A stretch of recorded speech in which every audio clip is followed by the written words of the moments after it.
I'm Dr. Jen from Root to Rise Physical Therapy and Pelvic Health. We're going to do a supported bridge as an option to off-weight the pelvis to decrease pressure on the pelvic floor. This can be supportive if you hold tension in your pelvic floor, if you have pelvic floor symptoms.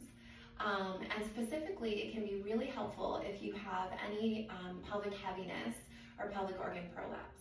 This can be done at any time, but I highly recommend doing this after you have been upright or when your symptoms have been increased or when you anticipate that there's been more pressure or load on the pelvis based on your activity.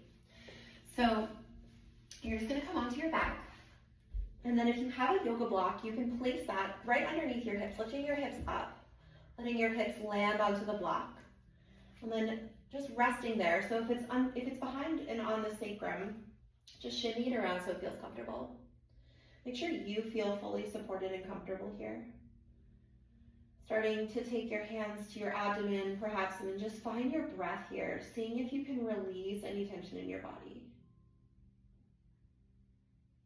If you'd like to have more elevation, you're welcome to lift your hips and place even another block or pillow or blanket just to lift your hips up even more. You can stay just like this for as many breaths as feels comfortable, or as many moments. Another option too is you could take your legs up for a waterfall pose, which is also a nice inversion for the hips and the pelvic floor.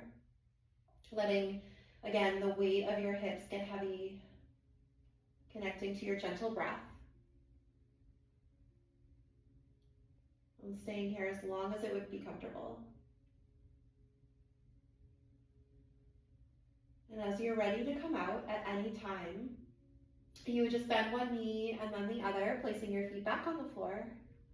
Take an inhale breath, and as you exhale, lift your hips up, scoop the block out of the way, and then you can either make your way back all the way to the floor, laying down, or exhale to press your way back up to sitting.